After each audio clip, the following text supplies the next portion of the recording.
diberikan kepada saya ya dalam hal ini eh, dalam webinar BKT Fisika PII di 6 November 2024. Dalam hal ini saya membawakan judul ya terkait transformasi digital dan implementasinya di Pepsi JTB. Ini studi case di Pepsi JTB, tetapi pada dasarnya eh, materinya adalah secara umum ya, nanti mengcover eh, teknologi atau sistem digitalisasi, transformasi digital secara umum di eh, berbagai industri. Mungkin yang pertama sebagai pembuka ya, eh, apa sih sebetulnya yang dimaksud digitization, digitalisasi dan digital transformasi? Nah, yang pertama digitization adalah bagaimana mengkonversi analog proses eh, analog proses ke digital ya. Jadi kalau kita bicara sistem kontrol di industri pada umumnya, tentunya eh, masih ada yang menggunakan teknologi analog ya. Artinya tidak secara umum tidak tercatat secara digital dalam komputer dan seterusnya. Nah, tentunya berbagai industri menerapkan hal yang beraneka, di mana memang langkah awal daripada yang perlu dilakukan dalam transformasi digital adalah melakukan digitization. Kemudian yang kedua adalah digitalization ya. Jadi setelah semua analog data itu dikonvert menjadi digital, itu maka eh, diperlukan digitalisasi berupa otomasi ya dari bisnis proses yang biasanya mungkin ini akan banyak atau sebagian melibatkan tim IT ya. Nah, tim IT dalam kerangka membantu mensupport pengembangan dari suatu sistem kontrol yang terintegrasi. Nah, untuk selanjutnya adalah tentunya digital transformasi. Nah, ini mungkin lebih enhance lagi, yaitu penggunaan teknologi eh, dalam kerangka ya ini mendeliver suatu value ya. Artinya mentransformasi yang tadi yang hanya merubah digital, kemudian dilakukan berbagai otomasi, kemudian selanjutnya mau diapain ya untuk selanjutnya. Nah, ini dalam kerangka nanti mungkin kita kaitkan dengan data analitik misalnya atau machine learning dan seterusnya. Kemudian sebelum ke sana juga saya sedikit menggambarkan apa namanya eh, bagaimana Pertamina ya memandang ini ya secara umum ya. Artinya bukan Pertamina, artinya sebagai industri oil and gas pada umumnya tentu data ya eh, terkait digital transformasi kan kita mau nggak mau akan berbicara data. Maka data itu sering orang bilang adalah new oil ya. Data is fuel of digital transformation. Jadi sangat penting kita mendapatkan data yang apa namanya valid, yang apa confident levelnya tinggi, berasal dari sumber yang terpercaya langsung dan seterusnya. Ya, kemudian tentunya tadi saya sebutkan dalam apa namanya apa, mewujudkan transformasi digital diperlukan kolaborasi. Jadi tidak bisa kita hanya melakukan dari sisi user sebagai misalnya kita sebagai apa namanya salah satu lulusan teknik fisika dalam hal ini yang punya misalnya sebagai automation engineer, bisnis spesialis atau apapun namanya.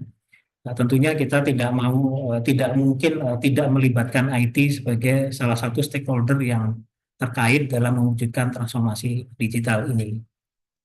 Nah, dalam berbicara data juga tentunya apa sih yang ingin dicapai? Yang pertama tentunya data driven decision making. Jadi semua akan berbicara data dalam hal memutuskan sesuatu. Jadi tidak lagi kita eh, hanya insting yes or no atau memutuskan sesuatu itu berdasarkan best practices saja sebetulnya ya. Tetapi juga bicara data driver. Jadi melihat data actual di lapangan, kemudian baru kita bisa memutuskan. Tentunya harapannya apa? Ya, mengimprove operational efficiency ya. Jadi bagaimana suatu industri eh, mengefisienkan biaya, biaya, proses dan sebagainya dengan penggunaan data driven ini. Kemudian juga kita harus memperhatikan compliance dan regulatory, ada governance-nya juga menyangkut bagaimana data ini dikelola dan sebagainya. Kemudian continuous improvement. Nah, dalam hal ini nanti di akhir kami akan menyampaikan dari Pepsi JTB ada dua continuous improvement yang sudah kami lakukan untuk dalam kerangka mewujudkan transformasi digital. Mungkin itu pengantar saya. Nah, kurikulum vitae saya adalah saya lahir di Surabaya ya tahun 78, kemudian lulus di Teknik Fisika di tahun 2001 di ITS, kemudian mengambil Magister Manajemen Teknologi, lulus di tahun 2003 tahun lalu, kemudian mengambil insinyur di UGM, tahun ini lulus, dan dalam proses sertifikasi ya dari WKTR. Kemudian secara total 23 tahun pengalaman berawal dari instrumentasi kontrol, terutama kontrol ya. Kemudian lanjut ke multidisiplin ya, mechanical, electrical, dalam hal ini maintenance maupun engineering. Kemudian juga sekarang di terakhir itu sebagai asisten manajer atau kalau di lapangan lebih dikenal superintendent ya, facility dan maintenance. Nah, secara umum nama pengalaman saya dimulai dari kontrol sistem ya, PT Kontrol Sistem, pemegang keagenan Fisher Osmond, kemudian saya waktu itu handle Delta V DCS, kemudian lanjut di Yokoga Indonesia, menghandle Exa Quantum dan CS 3000 waktu itu sebelum ke Centum BP ya.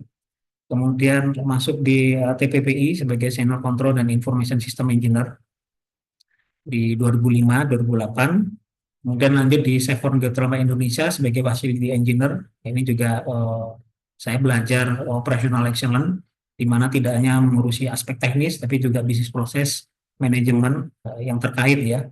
Waktu itu handle manajemen of change, kemudian arts management, information management, selain tugas utama sebagai facility engineer dikhususkan di instrumen kontrol juga, tapi tidak lepas untuk menghandle yang lain. Kemudian lanjut di Pertamina Blue Energy, start dari 2012 sampai sekarang, sebetulnya di sini pindah-pindah, hampir 5 kali saya di-assign. Yang pertama di pusat, kemudian di JUPPPJ di Sukawati Mudi, kemudian lanjut sebagai maintenance superintendent di JUP Jamimerang, sekarang PHI Jamimerang, kemudian lanjut di PHI NSO sebagai Facility Engineering Superintendent, NSO NSB, saat ini NSB sudah dipegang oleh pihak lain, NSO masih under PHI, kemudian lanjut ke Pepsi JTB, dan saat ini sedang 2 tahun berjalan produksi. Saya Aito Helbis, praktisi AML juga, mulai ya, masih belajar, kemudian di engineering, project, dan maintenance. Nah, secara umum Pepsi JTB itu seperti apa sih ya, di mana ya, posisinya di Bojonegoro, tepat di kalau kita mau masuk ke EMCL ya, jadi Exxon Mobil ya. Jadi kita masuk di pintunya, kemudian kurang lebih 10 kilo masuk ke dalam, di sana produksi yang utama adalah gas 192, dan kita udah mulai gas in sejak 2 tahun yang lalu dan sudah achieve maksimum produksi atau sesuai dengan kapasitas desain di 192 mm SCAF itu di pertengahan tahun ini ya. Nah, saya mulai dulu apa namanya sebelum menginjak apa itu eh, transformasi digital. Saya coba paparkan agenda utama ya. Yang pertama saya akan sampaikan terkait ICSS itu apa seperti apa ya, Integrated Instrument Control System dan Safety. Kemudian nanti juga saya sampaikan Manufacturing Operation Management System yang ada di JTB secara umum, dan mungkin ini applied ya di apa namanya di industri yang Bapak Ibu tempat apa namanya bekerja, yang mungkin yang sebagai pekerja ya. Kemudian saya sedikit memberikan menyampaikan terkait CMMS, MySAP, Plan Maintenance Module. Jadi karena saya di maintenance, jadi saya akan paparkan terkait CMMS MySAP. Karena ini menjadi backbone kami di pemeliharaan terkait data ya, terkait transformasi digital tadi dan penggunaannya. Kemudian saya coba kaitkan dengan data analitik, jadi penggunaan dari MOMS dan CMMS ini seperti apa ke depannya. Kemudian dilanjutkan dengan studi case ya, implementasi transformasi digital di Pepsi GTB. Nah, dalam hal ini revolusi industri 4 ini menjadi dasar pemikiran kami ya di Pepsi GTB dalam mengikuti perkembangan teknologi terkini. Bahkan sekarang sudah 5.0 ya pada dasarnya. Nah, ini 5.0 ya ke arah sana. Jadi semua data, semua pengelolaan terkait Internet of Things, Big Data, Artificial Intelligence itu sudah ada di cloud semua ya saat ini. Jadi kita kadang membuat machine learning itu sudah di EWS atau dan lain sebagainya. Jadi tidak di lokal lagi. Ini sebagai contoh bagaimana kita sudah menginjak ke 5.0. Nah, saya sedikit mengupas ini karena mungkin di sini ada audiens mahasiswa juga. Jadi saya ingin menyampaikan beberapa highlight kompetensi dan leadership plus ya penguasaan teknologi yang terkait dalam hal ini ke teknik fisikaan dan yang terkait ya dengan transformasi digital. Nah, secara umum mungkin saya tidak sebut satu-satu, tetapi pada dasarnya ketika kita bekerja tentu kita harus punya kreatif dan inovasi, self confident, untuk menyampaikan ide, gagasan, implementasi, integrity ini menjadi sangat penting karena kita menjadi insan kerja atau apapun profesinya itu adalah menjaga integritas. Kemudian problem solving dan analisis tentunya setiap pekerjaan atau profesi punya permasalahan dan seterusnya. Emotional intelligence, networking, continuous improvement ini sangat penting dalam development transformasi digital. Kemudian communication skill, decision making tadi ya dalam hal ini terkait data driven decision making dan seterusnya. Secara teknologi tentunya mau tidak mau dengan perkembangan zaman sekarang revolusi 4.0 maupun 5.0 maka kita tidak mungkin tidak ya, harus bahkan wajib bisa mengembangkan keilmuan kita yang mungkin keteknifisikan kita yang mungkin hanya di murni di teknik fisika, tetapi kita harus mengembangkan diri ke yang lain dalam hal ini. Pertama misalnya teknologi informasi, network dan cyber security. Jadi kita mungkin perlu tahu dasar-dasar terkait network. Dan nantinya kita menjadi kalau saya di apa namanya ilustrasi teknik fisika ini adalah interfacing ya, interfacing engineer berbagai keteknikan. Sehingga kita sangat perlu mengetahui dunia IT, dunia mekanik, dunia electrical dan sebagainya, sehingga kita menjadi punya peran lebih dalam mengembangkan profesi kita. Kemudian kita juga basic elektronika ini juga menjadi dasar IoT ya, ini juga perlu kita ketahui. Kemudian mekatronik dan robotika bagi yang mungkin spesifik di profesi atau pekerjaan yang terkait robotika atau penelitian terkait hal ini. Kemudian kita juga perlu sedikit tahu tentang programming, karena mau nggak mau sebagai dulu saya sebagai automation engineer itu dengan bekal Visual Basic, scripting language itu menjadi dasar utama memudahkan kita dalam bekerja sehari-hari. Kemudian statistik dan AML tadi untuk pengembangan ke depannya, big data tentunya kontrol sistem tidak akan lepas daripada data historian. Data historian adalah sebuah big data yang kita bisa akses, kita bisa kelola dan seterusnya. Nah, secara umum tipikalitas merujuk ke Bourdieu model adalah seperti yang digambar di layar. Jadi mungkin ini kita sering lihat ya, Bapak Ibu sekalian, ya, saya hormati. Bahwasanya kita mengenal ada 5 level di sini ya. Yang pertama level 0 ini adalah menyangkut field IO device, di mana biasanya itu protokol atau komunikasi yang digunakan itu adalah Modbus atau hub. Ya umumnya ya, tapi banyak variasinya, tapi umumnya menggunakan dua hal tersebut. Kemudian di level 1 ini adalah controller ya, baik itu menggunakan PLC, DCS atau yang lain sejenisnya. Sekarang embedded system dan sebagainya ya. di mana di sini menggunakan control network ya, bahkan ada yang open network maupun proprietary network. Misalnya kalau produk Yokogawa itu adalah VNet IP, ya, produk yang lain mungkin menyebutnya apa dan seterusnya. Jadi ini ada yang proprietary, ada yang menggunakan open ya, open communication protocol. Kemudian lanjut di HMI level 1. Di sini apa namanya eh, tadi menggunakan sama networknya. Jadi antara controller dengan level 2 ini menggunakan proprietary network atau open control network yang digunakan masing-masing pihak manufaktur ya. Setelah data tervisualisasi di sini di level 2 tentunya diperlukan data historian ya, kemudian data mungkin manajemen yang lain, kemudian pengelolaan tadi untuk dalam keperluan transformasi digital ya, diagnostik dan sebagainya. Ini ada di level 2 atau 3 ya.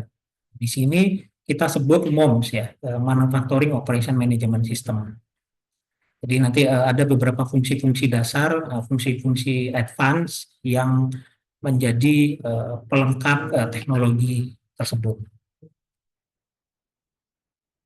Kemudian saya lanjut ke level 3, Plan DMZ ya. Ini beberapa misalnya termasuk historian juga, ada beberapa dipasang antivirus sistem.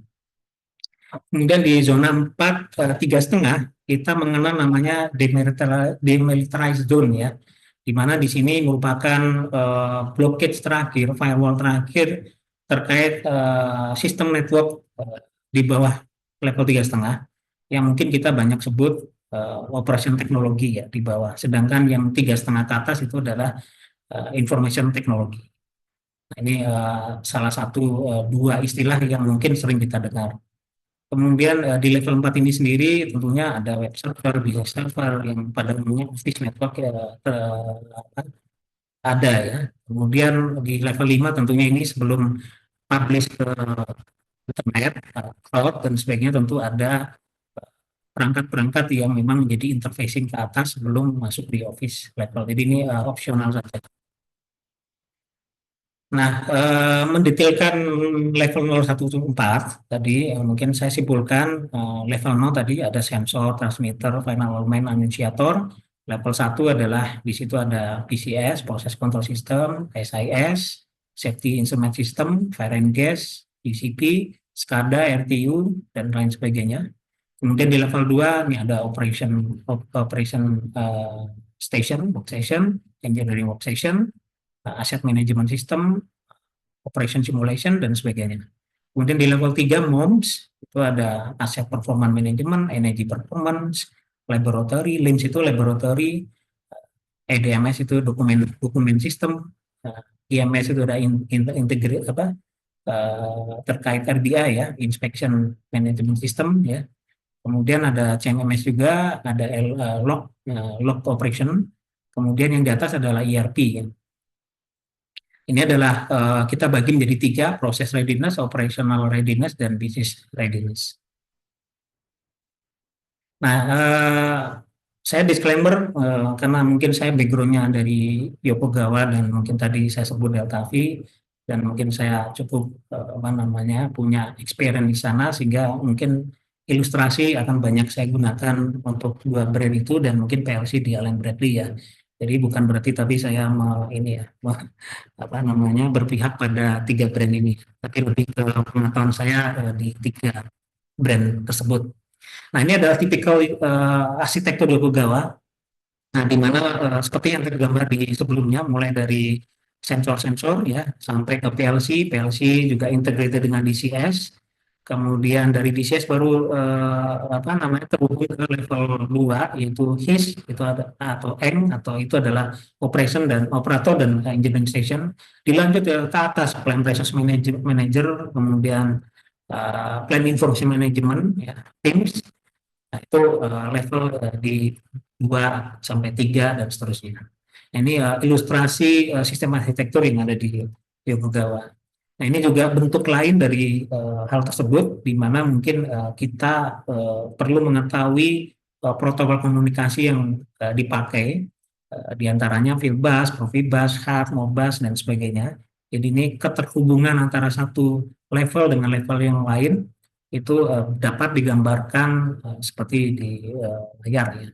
Sampai di Plan Resource. Apa itu Plan Resource Manager? Itu adalah salah satu aplikasi yang fungsinya adalah untuk aset manajemen. Jadi kalau di punyanya Emerson itu namanya EMS, Asset Management System, sedangkan di Yokogawa adalah Plan Resource Manager. Fungsinya salah satu mungkin adalah remote diagnostic, remote calibration, ya, kemudian audit trail, aset manajemen itu sendiri, jadi menyimpan histori kalibrasi dari suatu peralatan yang berbasis smart ya, smart transmitter, smart valve dan sebagainya. Jadi tersimpan ya, apapun yang kita lakukan itu akan terrecord semua untuk bisa kita audit trail back to previous version. Seperti itu. Dan ini tipikal ya, branded apapun akan punya fungsi yang 11-12 sama. Nah ini ilustrasi ada terkait Yokogawa DCS yang saat ini mostly banyak dipakai yang vertical space ya, menggunakan vertical space seperti ini.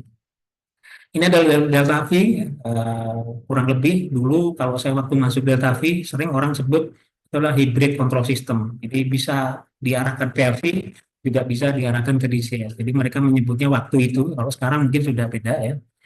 Itu adalah hybrid control system. Nah, sama tipikal dan saat ini teknologi yang digunakan adalah HTML5.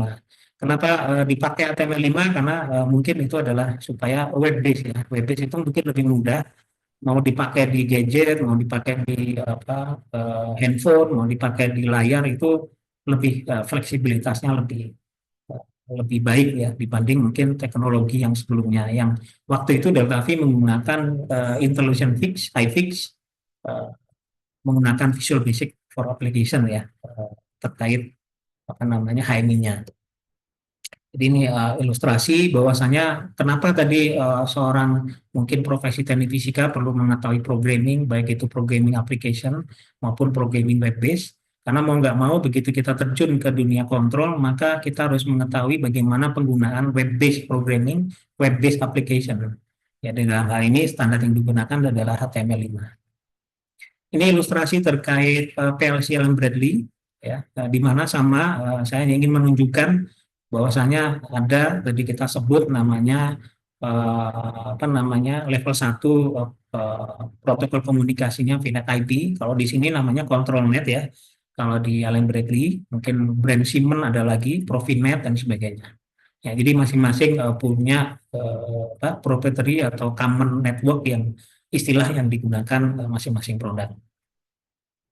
Nah, sedikit mungkin gambaran sebelum lanjut ke topik MOMS, saya ingin mengenalkan beberapa tipikal arsitektur protokol komunikasi ya, mulai dari Modbus, dari PLC ke komputer bisa menggunakan Modbus RTU, Modbus TCP kalau dia menggunakan standar TCP/IP ya, dengan network standar seperti yang layaknya di Office dengan kecepatan apa namanya transmisinya itu bisa 1 giga, 10 giga dan seterusnya, tapi mungkin nanti lebih spesifik Modbus itu punya speed ya, setting speed yang mungkin tidak sampai ke sana, tapi secara backbone network sudah under gigs. Kemudian juga sebelah kanan ini ilustrasi yang lain ya terkait SIS ya, ada safety system juga itu integrated dalam Ethernet maupun Modbus TCP.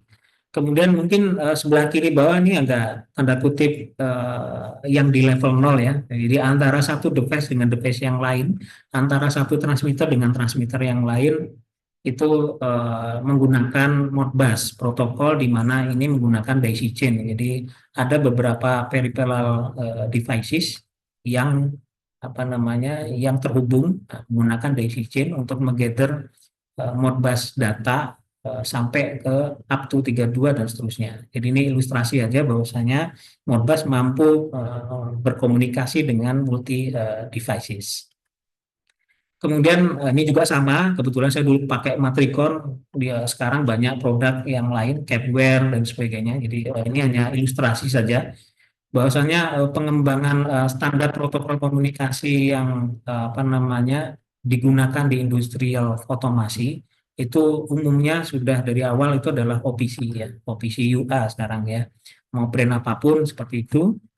Untuk interchangeability antara satu produk DCS automation ke automation yang lain, untuk aplikasi misalnya Office atau yang lain itu pertukaran datanya menggunakan OPC standar. Nah, kalau IoT mungkin ilustrasinya menggunakan MQTT dan sebagainya ya. Jadi itu satu topik yang lain. Nah, sedikit saya mengupas security, meskipun tidak mendalam, tetapi pada dasarnya kenapa diciptakan level 0, 1, 2, 3, 4? Karena di situ kita ingin memproteksi ya, kita harus memperhatikan aspek security cyber ya, di mana salah satu utamanya adalah yang pertama adalah network boundary ya. Network boundary itu bagaimana menciptakan segmentasi tadi 0, 1, 2, 3, 4, di mana setiap segmen itu diproteksi menggunakan firewall ya untuk mengeliminir eh, alur-alur komunikasi, jalur komunikasi yang tidak apa eh, tidak dikehendaki gitu, sehingga dapat membahayakan thread sebagai thread di control network ya. Jadi dibuatlah segmentasi, kemudian dilakukan proteksi security sesuai dengan apa namanya penggunaannya. Jadi ada zonasinya, ada mungkin pembagian zonasi tadi ya, menggunakan satu switch itu bisa dibagi beberapa plot ya, beberapa zonasi itu bisa. Jadi manageable switch itu bisa kita atur mana plot yang memang tidak digunakan maka kita harus blockage, mana yang digunakan maka itu hanya diaktifkan untuk tertentu saja dan seterusnya. Jadi ada konfigurasi yang diperlukan untuk memastikan security yang lewat itu memang benar-benar spesifik tertentu saja yang bisa berkomunikasi. Dan endpoint security-nya adalah biasanya sistem hardening. Ya, salah satunya antivirus, kemudian USB-nya di blockage, kemudian apa namanya akses security, akses kontrol ya. Jadi orang yang masuk ke control room atau ruangan server itu harus punya privilege atau punya akses tertentu yang disetujui oleh manajemen. Nggak boleh siapapun masuk sembarangan. Ini salah satunya apa yang endpoint security ya, kategori endpoint security. Nah, melanjutkan apa namanya terkait manufacturing operation management system. Ini sebetulnya adalah fasilitas atau teknologi yang memanfaatkan data historian, kemudian menggunakan juga OPC tadi sebagai protokol komunikasi langsung ke automation control, ya. Kemudian juga sebetulnya menggunakan teknologi protokol-protokol yang lain, ya. Mungkin nanti kita sampaikan berikutnya. Nah, ini hanya ilustrasi saja bahwasanya di JTB kita punya namanya APMS, Asset Performance Management, di mana fungsinya nanti ada slide berikutnya, yaitu untuk mengetahui bagaimana performa dari aset atau plan proses, peripheral, equipment, fasilitas, itu secara umum kondisinya healthy-nya seperti apa. Kemudian penggunaan energi seperti apa, apakah boros, ataukah punya rekomendasi tertentu dari hasil perhitungan analitik yang digunakan pada software tersebut ya. Ini EPMS, Energy Performance. Kemudian LIMS itu adalah laboratory, jadi bagaimana bisnis proses laboratory, pencatatan, historiannya, dan lain sebagainya itu dikelola oleh namanya server LIMS. Kemudian logbook ini untuk beberapa keperluan operasional rutin ya, salah satunya misalnya PK itu observation card ya. Kemudian juga ada operator routine duties, ada orang menyebutnya seperti itu, jadi logbook yang biasanya logbooknya manual bisa menggunakan digitalize. Nah, kita sebut namanya BOC, ini Basic Operating Care, itu bisa pakai gadget, dan gadget itu bisa ditransfer ke logbook.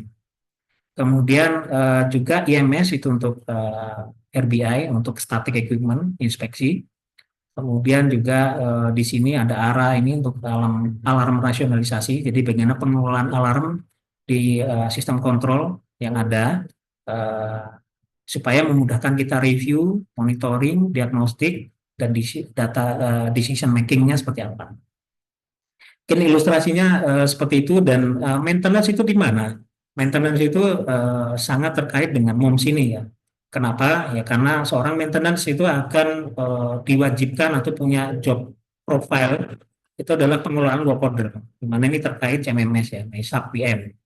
Kemudian dia juga harus melakukan petugas untuk diagnostik dan kalibrasi, inspeksi, kemudian PM ya dalam ini PM maupun corrective maintenance yang mungkin pasti menggunakan PRAM. PRAM adalah Preventive Management, di mana dia bisa melakukan kalibrasi remote diagnostik dari control room ya, tanpa harus ke lapangan. Tapi beberapa kali sesuai dengan kebutuhan itu tetap harus ke lapangan untuk kalibrasi yang memang membutuhkan injection pressure atau dan lain sebagainya ya. Tapi dalam hal ini mungkin seperti zeroing dan sebagainya itu bisa dilakukan menggunakan PRM. Kemudian data-data dari data historian pun kita gunakan untuk sistem pelaporan ya, SOT ke pusat ya, dalam ini stakeholder internal perusahaan maupun eksternal perusahaan. Jadi bagaimana data historian itu kita grab datanya, kita compile, kita kirim ke sistem di atasnya, dan di atasnya akan mengirim ke sistem yang di atasnya lagi di external network seperti yang tadi diilustrasi di awal. Mungkin gambarannya seperti itu, MOMS, banyak manfaat di sini, mungkin kita akan coba bahas satu-satu, beberapa hal maksudnya, tidak semua. Yang pertama adalah ini ilustrasi ya, bagaimana typical communication protocol di MOMS, banyak protokol yang digunakan, teknologi IT yang digunakan juga, misalnya menggunakan web service, API, ya, kemudian selain OPC itu sendiri, ya.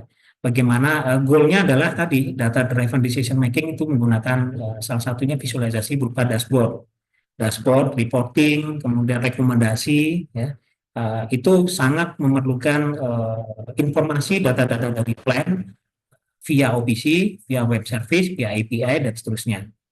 Nah, beberapa protokol atau teknologi IT yang digunakan misalnya IIS ya, IIS ini adalah web services untuk server web ya, web server. Kemudian swap protokol ini interchange data menggunakan XML, data exchange antara satu sistem yang lain. Kalau di Microsoft itu pakai XML. Kemudian OPC ADA ini history data akses ya, bagaimana mengakses ya plan data secara real time. Kemudian ada Win Console app dan seterusnya. Jadi ini ilustrasi saja beberapa produk Yokogawa, APMS, RT, SCARA itu berkomunikasi ke level manajemen ke atasnya berupa dashboard dan sebagainya, ini menggunakan web aplikasi ya. Kemudian ini ilustrasi terkait tadi APMS ya, bagaimana PRM dengan APMS-nya yang berupa software namanya Insight Suite AE. Itu tadi seperti yang saya jelaskan. Ini hanya saya sampaikan terkait bagaimana data itu mengalir ya, proses data maupun aset kalau data itu mengalir dari lapangan menuju ke PRM ke Insight Suite AE. Jadi di sini Insight Suite AE ini berfungsi sebagai analitiknya. Jadi showing dashboardnya, rekomendasinya apa, visualisasinya seperti apa, sehingga kita bisa melihat KPI dari suatu peralatan di platform kita ya, di pabrik atau di proses kita. Ini beberapa fungsi yang mungkin umum, dan ini saya yakin produk yang lain juga akan mirip sama ya. Tentunya setiap produk mungkin punya kelebihan satu dengan yang lain, tapi saya hanya menjelaskan tipikalnya saja. Misalnya device diagnostic, ya pasti ya kita bisa mengakses control valve itu bagaimana kinerjanya, terjadi blockage atau enggak, terjadi malfunction atau enggak, itu bisa diketahui dari control room langsung ya, atau yang di remote kalau mau di remote. Kemudian control diagnostik, ya, kita bisa tahu nih seberapa persen yang di manual. Tentunya kalau manual mungkin akan di highlight ini sisi dashboard KPI-nya ya. Berapa persen yang di manual, berapa auto, berapa yang mungkin di auto tetapi gonjang-ganjing ya, bahasa saya gonjang-ganjing. Nah ini akan kelihatan merah, kuning, hijaunya. Jadi bagaimana performa sistem kontrol PID control yang mungkin pakai PID misalnya basicnya, itu bagaimana mampu mengontrol dengan menuju ke steady state yang dikehendaki. Kemudian juga ada heat exchanger diagnostik yang untuk mengetahui performa heat exchanger. fault monitoring diagnostic, failure prediction diagnostic. Jadi kapan ini fail juga ada, atau failnya kenapa dan seterusnya itu dapat dilihat di apa namanya, di aplikasi-aplikasi yang ada, yang dalam hal ini di APMS ya, kita sebut Asset Performance Management. Masing-masing produk DCS itu punya biasanya ya. Saya lanjut, ini contoh ilustrasi aja dashboard ya. Tapi secara umum memang ini menggunakan, kita harus tahu database, pasti pakai database ya, mau pakai SQL, Oracle dan sebagainya. Kemudian juga akan ada visualisasi, biasanya web based ya. Kemudian ada juga notifikasi by email ya, menggunakan Outlook ya, atau email sistem yang lain. Dan di sini juga kita akan lihat bagaimana healthiness dari loop control yang ada ya. Kemudian juga distribusinya ya. Jadi mana yang controllability-nya, mana yang modenya masih manual dan seterusnya, itu bisa kita lihat semua. Apa sih kegunaan kita melihat dashboard seperti ini? Tentunya tadi ya, kita dapat tidak hanya kita bisa memprediksi ini ke depannya seperti apa, kemudian kita bisa preventive maintenance, kita bisa lakukan corrective schedule ya, bukan corrective unschedule. Jadi jangan menunggu peralatan itu rusak, tapi peralatan itu menuju rusak kita tahu. Dari situ inilah fungsi-fungsinya supaya tidak sampai berdampak ke kerusakan yang lebih fatal atau berdampak ke loss production. Jadi pabrik mati, pabrik trip atau shutdown unit dan seterusnya.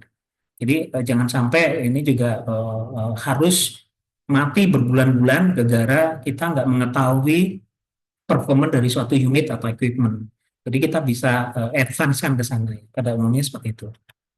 Nah, terakhir terkait bicara ISS adalah kita bicara IOC ya, Integrated Operation Room atau Control.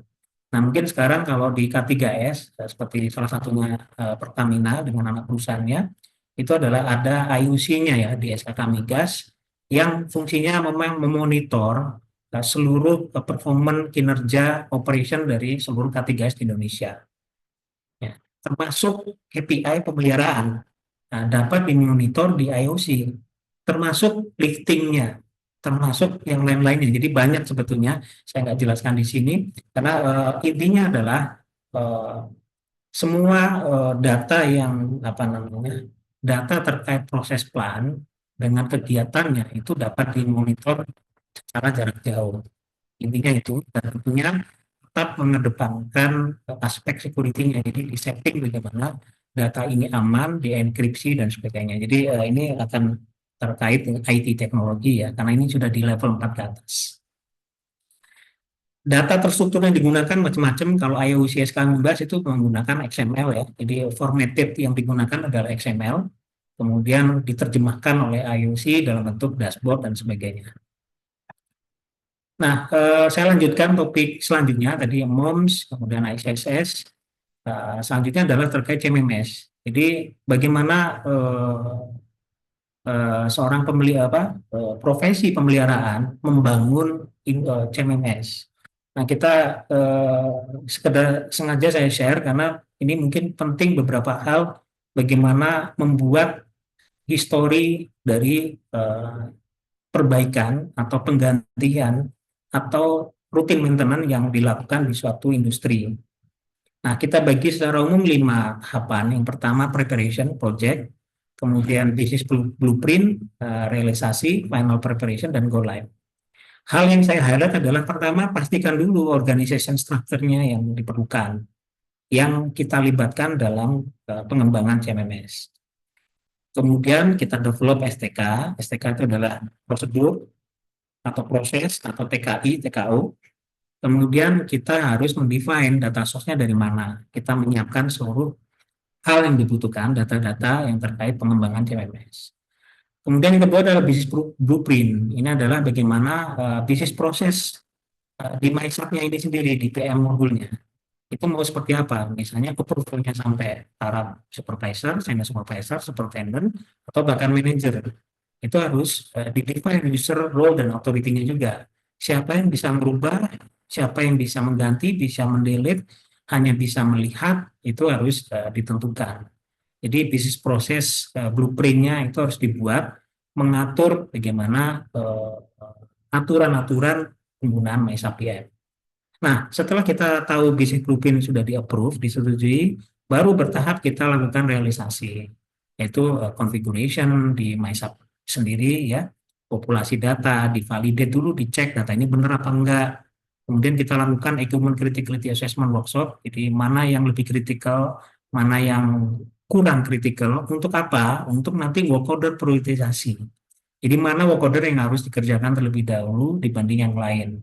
Kemudian equipment strategi adalah apakah ini perlu PM 6 bulan, 3 bulan, 1 tahun, ataukah ini tidak perlu, atau diperlukan inspection tadi ya, inspection rutin dan seterusnya.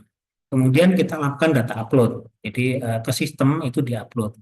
Nah di Pertamina sendiri karena sebuah organisasi yang besar, data uploading ini melibatkan Persero ya. Artinya kami sebagai user di lapangan harus berdiskusi, berkolaborasi dengan tim MySAPM di Persero. Nah, setelah kita bangun konfigurasi di development server, maka kita melakukan user acceptance test. Kita tes dulu, usernya oke nggak ini? Bisnis prosesnya udah bener nggak? Kemudian site acceptance test, yaitu setelah UAT, kita SAT. SAT ini biasanya ya kita langsung menggunakan sistem atau data yang sudah cukup valid ya. Kita tes, kita coba, dan kalau berhasil maka pas ya tesnya.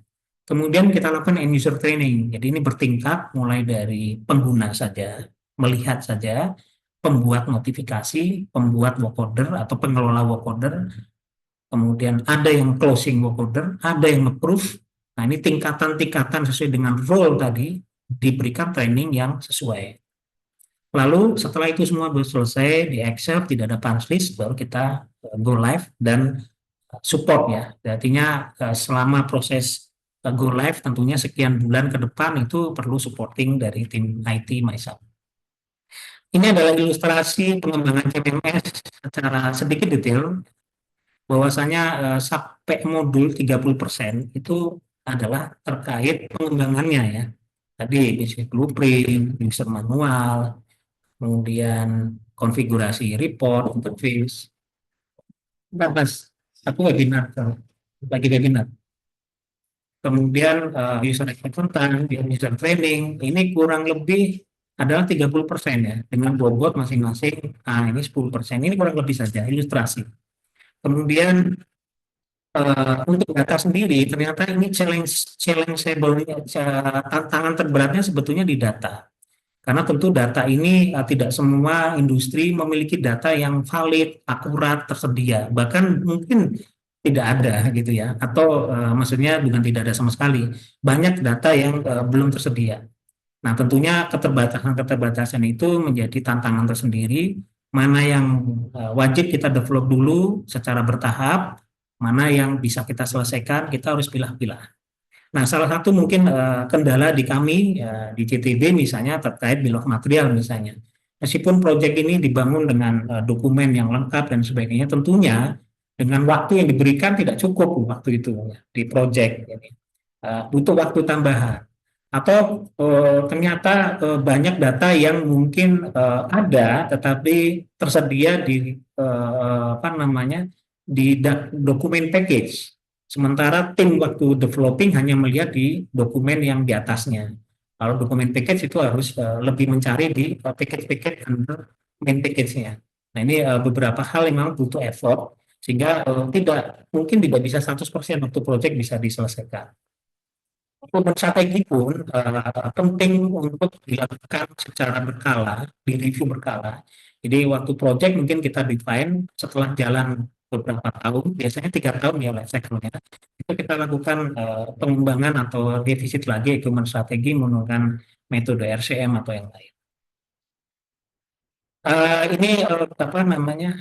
Ini ilustrasi aja, tambahan ilustrasi yang tadi, bahwasanya dalam pengembangan awal suatu proyek tentu diperlukan highlight menyiapkan spare part ya, operation spare part 2 tahun misalnya ya. Nah, tentunya ini adalah gambaran bagaimana developing spare part, kemudian bagaimana equipment register itu terkait dengan misalnya tadi EDMS, IMS, ELOT. Kenapa? Karena di ELOT akan menanyakan, akan kehubung dengan equipment faglog yang terdaftar di MySAP. Jadi kalau equipment faglognya nggak ada, maka di ELOT nggak ada juga, karena mengambil sumber data yang sama. Kemudian ketika kita bicara equipment strategi atau equipment critical juga akan melihat equipment register. Equipmentnya mana? Jadi jangan sampai nggak ada, tapi kita setting, begitu kita upload, nggak ada itu ininya, equipment registernya. Jadi ini adalah ilustrasi bagaimana bill of material, equipment register, equipment strategi CMMS ini terkait beberapa produk MOMS tadi ya, yang dijelaskan di awal, ini sangat terkait erat. Jadi bagaimana equipment register ini bisa diupload secara komprehensif, komplit, sesuai dengan kebutuhan, itu harus dipastikan. Nah, untuk apa sih sebetulnya di dalam MySAP ini? Kenapa kok kita bicara sangat penting mendevelop ini, kemudian nanti history dari equipment ini seperti apa sih? Jadi ketika rekan-rekan tim pemeliharaan itu bekerja dengan strategi maintenance apakah itu reaktif, preventif, dan seterusnya, atau failure, ya, run to fail, ya, apapun strategi maintenance-nya itu tentunya tetap harus dicatat ya. Sebelah kiri ada detection method, bagaimana apa namanya suatu work order itu diketahui dari cara apa? Apakah saat PM, apakah saat operator rutin duties, apakah waktu itu inspeksi, ada temuan perbaikan maka akan ada korektif maintenance. Kemudian value mode cause-nya apa? Sehingga untuk apa ini? Untuk mencatat histori failure-nya kenapa saja. Jadi misalnya transmitter, seberapa banyak mengalami LCD mati ya, LCD blank ya. Seberapa sering ini harus dikalibrasi ulang dan sebagainya. Jadi value mode mengacu ke standar yang ada itu di-define, di-list, digunakan dan seterusnya. Termasuk maintenance efektif atau repair, replace dan sebagainya. Kemudian semua data yang di sebelah kiri, termasuk spare part, downtime record, itu pada dasarnya digunakan untuk apa? Satu, untuk mengembangkan atau melihat merevisi lagi apa namanya equipment strateginya menggunakan failure analysis atau FMEA. Kemudian untuk KPI, dashboard, ya. Kemudian untuk pelaporan pemeliharaan. Kemudian strategi maintenance berikutnya seperti apa? Kemudian untuk inventory spare part. Jadi kalau ada ternyata waktu awal kita setting 2, setahun udah habis. Padahal kita butuh lebih dari 2 ternyata. Nah itu kita bisa merevisi strategi di awal untuk apa sebagai data driven setelahnya ya. Jadi ini sangat related sebenarnya dengan transformasi digital karena ini semua sudah digitalized. Semua data-data terkait perbaikan tidak di manual lagi, tapi sudah tercatat di MySAP. Nah, mungkin saya plus dulu aja karena mungkin waktu ya. Ini saya plus dulu. Sebetulnya ini mengenalkan tipe data analitik mulai dari deskriptif, diagnostik. Sebenarnya tadi sekilas saya sudah singgung ya. Kemudian prediktif, dashboard, aset performance itu sudah cenderung ke prediktif. Bisa memprediksi ini rusak, ini akan rusak dan sebagainya.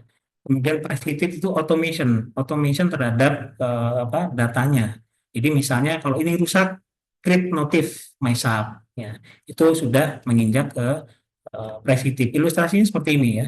Jadi kalau preskriptif itu sudah otomasi, akan create notif, akan beli barang. Jadi begitu rusak, kita nggak perlu lagi create manual pengadaan, create reservasi material dan seterusnya. Jadi sudah otomatis. Oke. Saya lanjut masuk ke apa namanya data analitik ya atau apa namanya transformasi digital dalam hal ini secara umum. Nah, peluang apa sih yang kita punya dalam suatu industri? Terutama saya singgung oil and gas karena sekarang saya di industri oil and gas. Pertama kita itu punya big data yang terkait dengan langsung dengan production data. Okay. Big data ini mau ngapain? Big data ini apa? Salah satunya adalah data historian, salah duanya adalah MySAP tadi. Makanya saya sampaikan 2 hal itu karena terkait ini. Yang kedua, having a complex digitalization tadi ya, banyak perangkat-perangkat yang sudah terpasang, yang sangat mendukung operasional. tentunya di sini nanti opportunity akan menjadi tantangan ya, gitu ya. Dan data atau digitalisasi ini real time, ya, real time. Kemudian yang ketiga, implementasi dan utilisasi smart solution with automation, IML dan sebagainya. Jadi setelah data itu ada, kemudian sudah tersedia beberapa fitur-fiturnya, ya bagaimana untuk kelanjutannya supaya apa? Itu dimanfaatkan, digitalize, ya, guna optimasi produksi, safety meningkat, availability dan reliability, integrity dan sebagainya. Jadi ini opportunity yang harus kita apa namanya, kita manfaatkan. Nah, yang sebelah kanan adalah challenge. Challenge-nya apa? Tentu tantangan ke depannya dengan adanya teknologi ini, maka satu harus di-manage. Jadi big data ini harus di backup, restore, dan mungkin perlu infrastruktur yang memadai, perlu tim IT yang cukup, ya. Kedua, teknologi selection. Jadi kalau tadi dalam mendevelop MOMS, tentunya tantangannya adalah bagaimana memilih yang terbaik, yang apa, pas, tepat, sesuai dengan kebutuhan.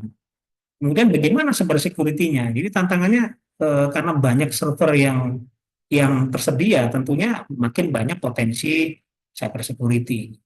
Kemudian riset development. Jadi kalau sudah tersedia, tentunya bagaimana peran kita sebagai user atau sebagai pemakai atau sebagai engineering melakukan riset-riset guna tadi tujuannya opportunity yang kita dapatkan tadi, availability, reliability dan seterusnya. Kemudian bagaimana teknologi awareness kolaborasi tadi antara IT apakah baik-baik saja, ya. Kemudian bagaimana mengevaluasi impact dan hasilnya, monitoring dan kontrol dan seterusnya. Nah, di bawah ini adalah opportunity kita dari aspek IML inisiatif, ya, di mana kita bisa kembangkan forecasting nih, produksi kita bisa prediksi ya ke depannya seperti apa, remaining lifetime equipment juga kita bisa prediksi, anomali kita bisa ketahui, kemudian optimisasi ya dari proses-proses tadi itu bisa kita ketahui juga kapan flow di HE itu optimal supaya apa namanya, falling rate-nya kecil dan seterusnya. Semua berbasis data, termasuk penggunaan saat ini yang lagi tren yaitu Gen AI ya, generative AI, penggunaan chatbot untuk OMM ya.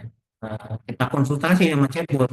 Kalau ini kira-kira apa perbaikannya? Kalau ini seperti apa? Oh, tolong tampilkan seluruh histori terkait equipment ini. Semua akan muncul. Apa yang sudah dilakukan ditanya semua. Dan itu bisa tersedia, bisa di-develop. Kemudian digital twin yaitu simulation yang sifatnya up to date dengan real time data diproses.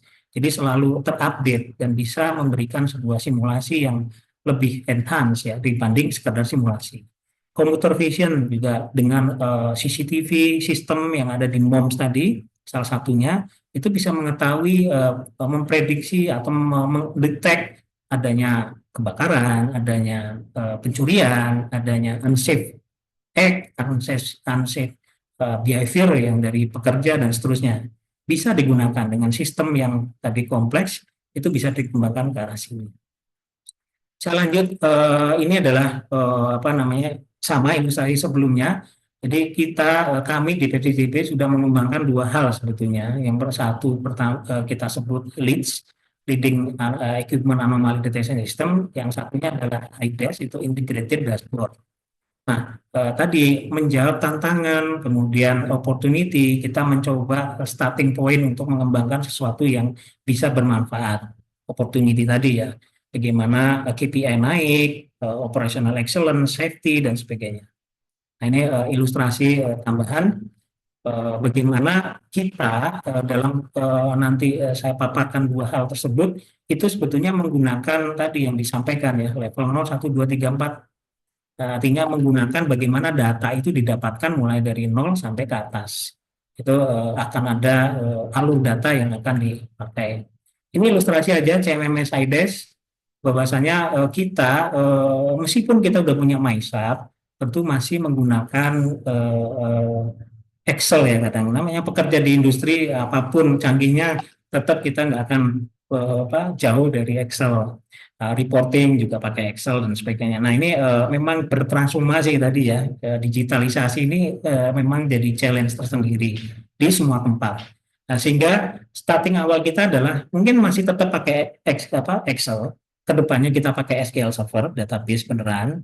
Tapi saat ini karena kita masih tahapan, kita gunakan Excel yang kita ambil dari MySAP, masih manual ini. Jadi kita masuk ke MySAP, terus kita upload data Excel-nya, kemudian kita bekerja di Excel untuk mengupdate progres dan sebagainya. Nah, di mana mungkin banyak nih si instrumen punya, electrical punya, produksi punya, jadi banyak tangan yang mengambil MySAP tadi. Kemudian itu coba dikembangkan supaya terintegrasi. Nah, disusunlah Excel-Excel yang dimainkan oleh masing-masing departemen, dirapikan, dikelola, dibuat database dengan format yang sama, lalu dilakukan ETL ya, extract, transfer, and load data dalam satu Excel terintegrasi tadi, kemudian baru disusun dashboardnya. Kemudian mungkin diperlukan DAX-nya ya, calculation-nya, kemudian kita coba, kemudian kita launching, kita berikan feedback dan sebagainya supaya dashboardnya itu bermanfaat menjawab opportunities tadi ya. Jadi inilah tahapan-tahapan dan karena ini related dengan IT maka kita menggunakan istilah go live dan sebagainya. Ini ada project management standar yang bisa digunakan. Nah ini ilustrasi IDES yang kita punya. Jadi kita bisa ketahui bagaimana availability dari suatu plan. Ini ilustrasi aja ya. Jadi data ini memang data ilustrasi saja. Kemudian monthly recap setiap bulan kita tahu hijau, kuning dan sebagainya. Kemudian plan availability juga dari bulan ke bulan. Kemudian production efficiency, kemudian yang lain ya. Jadi semua fasilitas kita coba kembangkan sesuai dengan regulasi SKK Migas. Mereka perlu apa, kita perlu apa, kita kembangkan. Baik itu monthly basis maupun weekly basis dan daily basis. Kita juga bisa memonitor dengan dashboard ini, kita bisa memonitor juga aspek apa namanya kontraktor ya, kinerja kontraktor seperti ini di layar. Kita tahu nih dari week by week kontraktor ini bagus nggak terhadap pengelolaan work order yang kita serahkan ke mereka. Seperti itu. Kemudian ini adalah yang kedua adalah leading equipment anomaly detection system. Yang saat ini kita sudah punya achievement di ajang kompetensi di dua ini ya. Satu di SKK Migas kita juara 3, proof of concept. Di Pertamina kita masuk di ICT Innovation Challenge kategori IDEA. Jadi ini.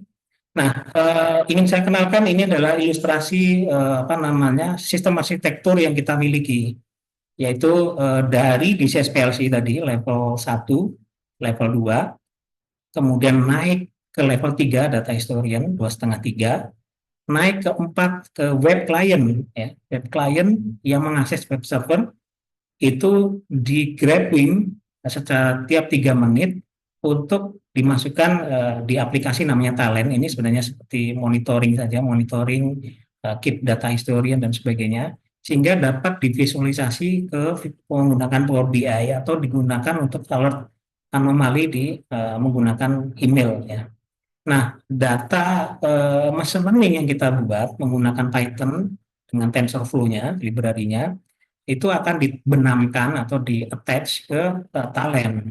Sehingga data terkini, data testing terkini itu akan dicek apakah ini masuk kategori anomali atau tidak. Itu. Nah, ketika anomali maka email notifikasi itu akan diberikan. Nah, kita membuat sistem leads ini adalah modular. Modular itu artinya apa? Ketika misalnya anomali detection ini mau kita kembangkan, misalnya dengan klasifikasi, misalnya anomali karena perubahan proses, perubahan nominasi dan sebagainya, itu bisa kita kembangkan dengan menggunakan alat yang sama, tinggal ditanamkan, tinggal di-attach, diintegrasikan dengan cukup mudah. Jadi tidak membuat baru lagi dari awal, dari nol, tidak. Kemudian forecasting juga sama. optimisasi juga sama. Jadi kita membuat supaya sistem itu modifiable, expandable, dan seterusnya. Nah, ini ilustrasinya dari tadi RT-Speed ke web scraping dan data server. Oke, nah ini ilustrasi dari web dashboardnya ya. Dan nanti dari 7 parameter yang kita dapatkan itu akan dibelajarkan dan seterusnya sehingga menghasilkan dengan metode deep learning LSTM itu menghasilkan threshold di mana ketika melebihi threshold maka parameter atau proses itu dikatakan anomali. Oke, ini titip apa kesan dan pesan Mas Fauzan ya dari SKK Migas, izin menyampaikan tadi saya juga izin ke beliau untuk apa namanya menyampaikan hal ini terkait tadi apa yang sudah dikembangkan. Selamat pagi. Inovasi leads yang dikembangkan oleh Pepsi telah berhasil menjadi salah satu juara dalam perlombaan IOC Digital Hackathon tahun 2020 yang merupakan kompetisi inovasi digital terketiga di seluruh Indonesia. Semoga inovasi digital berbasis deep learning ini mampu menjawab tantangan dalam proaktif peningkatan kehadiran fasilitas produksi yang mendukung pencapaian target produksi migas khususnya Pepsi yang merupakan salah satu produsen migas utama di Indonesia. Kami berharap inovasi ini terus dikembangkan dan diduplikasi di zona ataupun kandidat lain di seluruh Indonesia.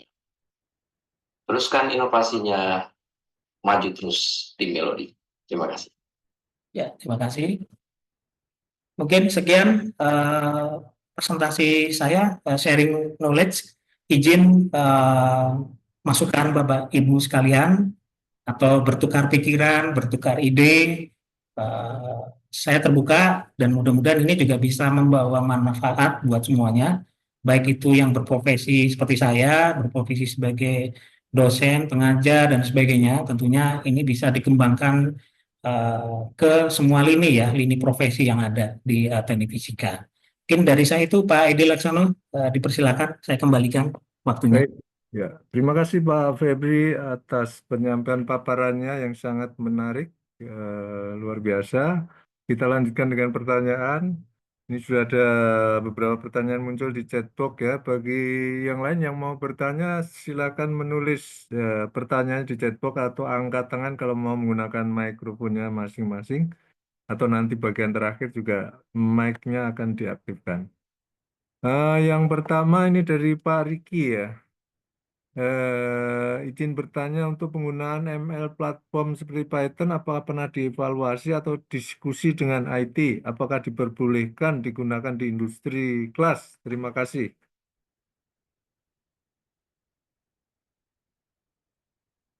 Masih mute ya Pak? Saya langsung jawab ya. Baik. Ya, langsung aja. Jadi terima kasih ya pertanyaannya Pak Riki. Jadi dalam mengembangkan tadi machine learning maupun IDS dan board kami berkolaborasi dengan IT.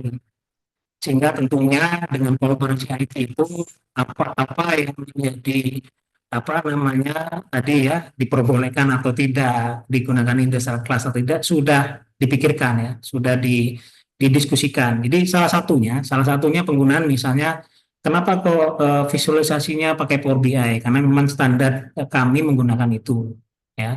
Kemudian kenapa pakai Python? Ya mungkin belum diperbolehkan pakai Azure atau AWS yang mungkin tadi di IML di cloud ya. Karena data perusahaan itu tidak bisa apa namanya lari keluar ya dengan bebas. Maka kita develop di lokali menggunakan Python lokal ya. Artinya di trigger di execute di lokal seperti itu ya.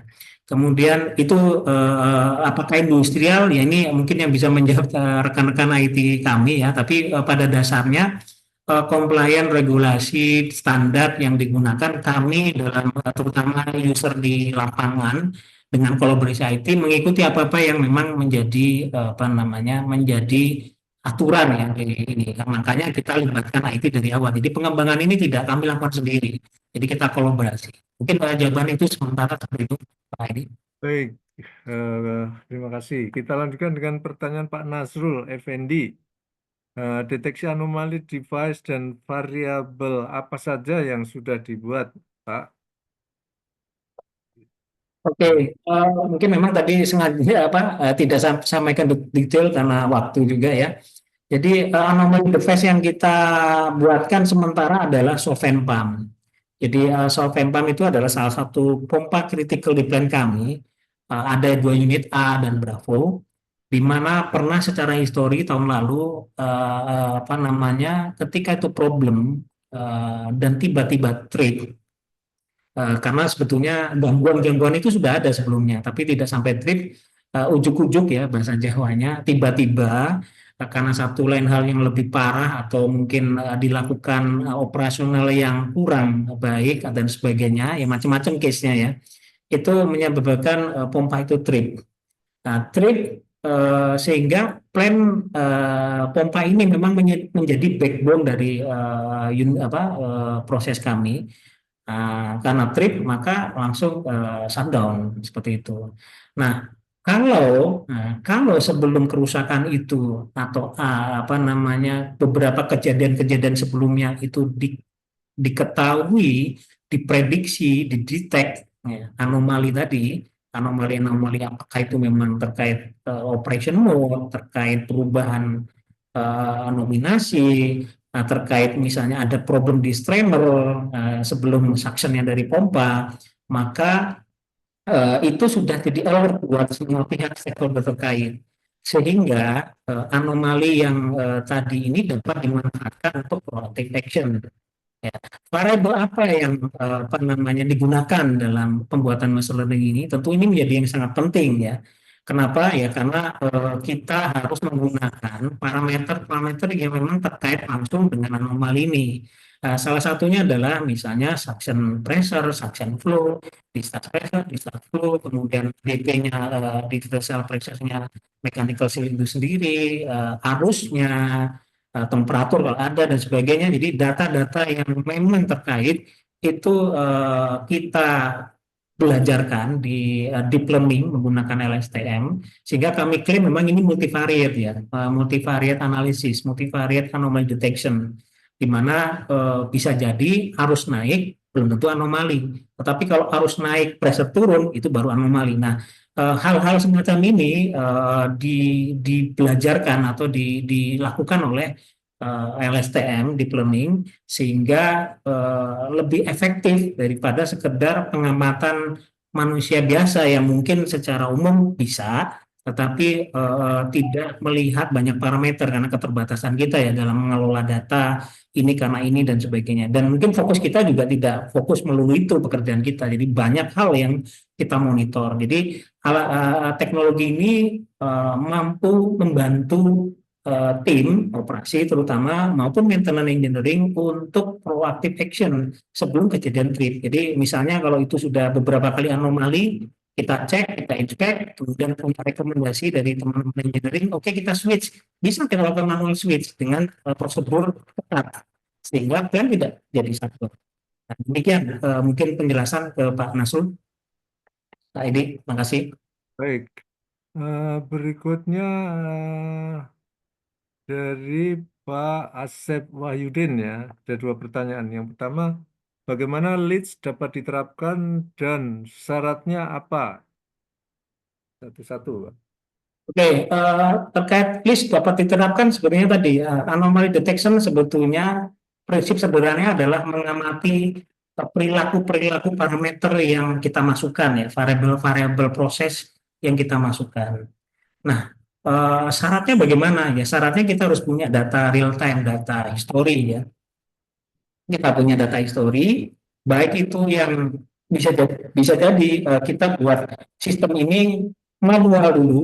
Artinya manual itu apa? Data history mungkin kita grab dari operation logbook, kita punya Excel-nya, terus kita analisa, oh ini anomali, ini manual ya. Tapi yang kami buat tadi adalah automatic. Automatic artinya menggunakan teknologi digital tadi dari data historian ditarik ke atas dan seterusnya. Nah, syaratnya apa ya? Untuk bisa otomatis seperti yang saya sampaikan, itu harus punya data historian yang memang mengambil langsung dari real time data. Kemudian kita punya teknologi-teknologi tadi yang dimaksud, tapi tidak lepas ya. Power BI bisa diganti yang visualisasi yang lain.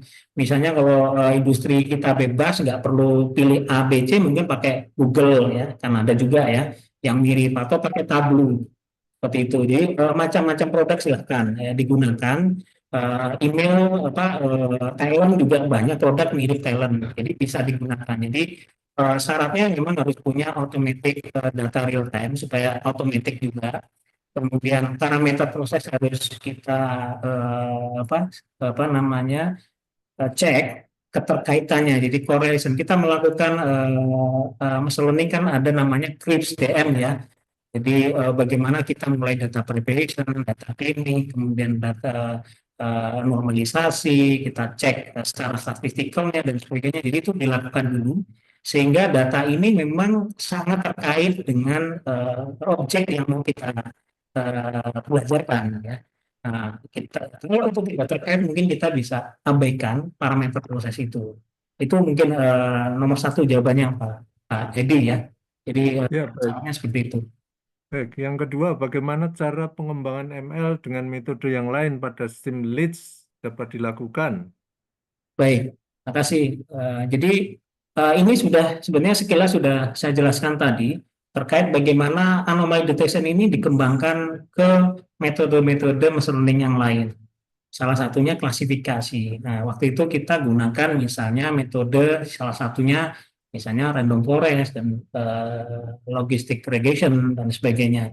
Nah, sama prosesnya, prosedurnya kita lakukan di Python dulu untuk proses learningnya, kemudian kita tanamkan di talent, kemudian data history yang masuk secara berkala per 3 menit, yang masuk ke talent itu di apa namanya di current datanya parameter yang terbaru itu diselidiki ini kira-kira masuk kategori mana, klasifikasi mana. Nah, gimana cara ya tadi kita konfigurasi di talent dengan hasil pembelajaran yang ada di Python tadi, file kompilasinya ya, file pembelajarannya itu kita tanamkan di situ dan kita integrasikan ke Power BI, Alert dan sebagainya. Dan ini mohon maaf karena saya tidak di IT secara detail di talent, tapi memang sudah dibangun oleh teman-teman IT itu dibangun secara modular. Artinya modular ini ketika kita punya metode yang lain dengan menggunakan data yang sama atau data yang berbeda, tentu tinggal memastikan dari data historian ini sudah ditarik ke apa namanya talent tadi ya, aplikasi talent itu. Apa namanya bisa diterapkan klasifikasi. Mau forecast kita cek, oh forecast apa misalnya, filter gas filter ya di pemrosesan sulfur misalnya.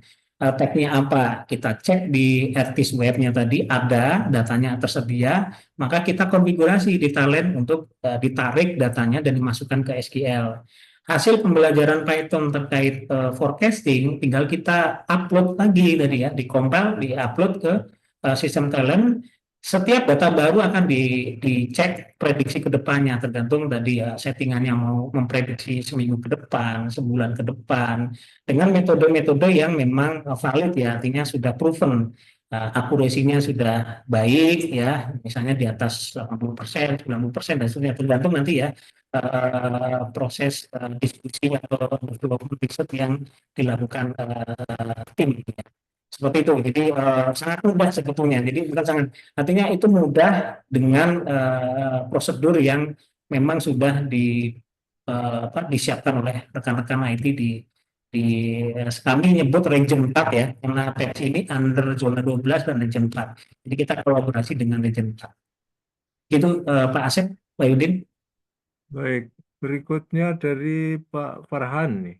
Apakah anomaly detection ini atau deteksi forecast berbasis AI ini bagian dari tim predictive maintenance IT-nya, Pak, atau berdiri sendiri timnya? Karena menurut saya untuk anomaly detection ini cukup menggunakan alat pengukuran yang canggih seberapa matang akurasi dari model ML-nya ini, Pak? Terima kasih. Ya, apakah anomaly detection tersebut itu bagian dari tim predict maintenance IT? Kita memang saat ini ya, karena tadi ya bicara transformasi digital memang cukup challenge ya di setiap perusahaan. Nah, kami memang kolaborasi dengan rekan IT. Jadi memang tidak bukan tim khusus sebetulnya. Tapi kita tim task force atau tim memang kita punya komitmen dengan dukungan manajemen untuk mendevelop hal ini. Ya, jadi tidak dedicated. Di sebagian perusahaan ada dedicated. Di Pertamina ada juga Pak Farhan ya sebetulnya di namanya Integrated IDCC ya, Integrated saya lupa kepanjangannya. Intinya dia adalah centralized dari data center ya, di mana memang khusus mengelola data-data yang memang menjadi highlight dari direktur ya atau Pertamina pada umumnya ya. Nah, itu sebenarnya ada tim khususnya. Tetapi dalam hal ini di setiap wilayah kerja atau di setiap lapangan memang belum ada spesifik tim, sehingga kita perlu kolaborasi antara maintenance, antara engineering, operation, dan IT. Kemudian yang kedua, apa, cukup menggunakan alat yang canggih. Mungkin perlu dispesifik ya alatnya seperti apa. Tetapi dalam hal ini misalnya dengan vibration analysis. Vibration analysis pun akan melihat ya dari aspek vibrasi saja sebetulnya. Dia mungkin tidak melihat yang lain. Atau mau vibration analysis ada lagi itu. Tadi mungkin sekilas saya tunjukkan itu ada dari Bentley Nevada. Memang ada. Jadi ada beberapa software yang punya kecenderungan seperti itu, tapi itu kan mungkin mahal, kemudian developingnya juga perlu di custom, ya tetap tidak mudah untuk mendevelopnya, ketergantungan sangat tinggi dan seterusnya. Jadi dengan kita kembangkan sendiri, tentunya kelebihannya adalah kemudahan fleksibilitas pengembangan ke depan tanpa dipengaruhi, tanpa ada isu-isu data sensitif dan sebagainya. Nah, salah satu kendala di kami itu pernah ada memang data itu diminta dimonitoring di manufaktur atau licensor. Nah, ini kami tim IT tidak membolehkan. Kenapa tadi ya, berdasarkan compliance regulasi tidak membolehkan data ini tersebar atau terkirim keluar tanpa suatu prosedur tertentu. Jadi prosedurnya terlalu panjang sehingga kita secara umum, secara ya ini tidak menyetujui hal itu. Jadi perlu memang pengembangan-pengembangan di sisi lokal dalam hal ini untuk mendukung tadi ya pengembangan teknologi transformasi digital. Mungkin seperti itu. Akurasinya kita tentukan. Jadi LSTM kita akurasinya loss mainnya di bawah 1, kemudian dari hasil apa namanya anomali yang kedetek. Jadi kita coba studi misalnya 2 bulan, misalnya ada 7 ya di laporan kita ya kemarin udah 2 bulan kita amati ada 7 anomali, 5 dari 7 itu terkonfirmasi bahwasanya itu terkait proses anomali. Artinya misal sedang shutdown, sedang startup, ada permasalahan strainer, kemudian ada perubahan nominasi sehingga perubahan-perubahan ini tercatat di deteksi anomali ini. Dan tentunya ini bagus untuk mencatat seberapa sering nih pompa ini anomali.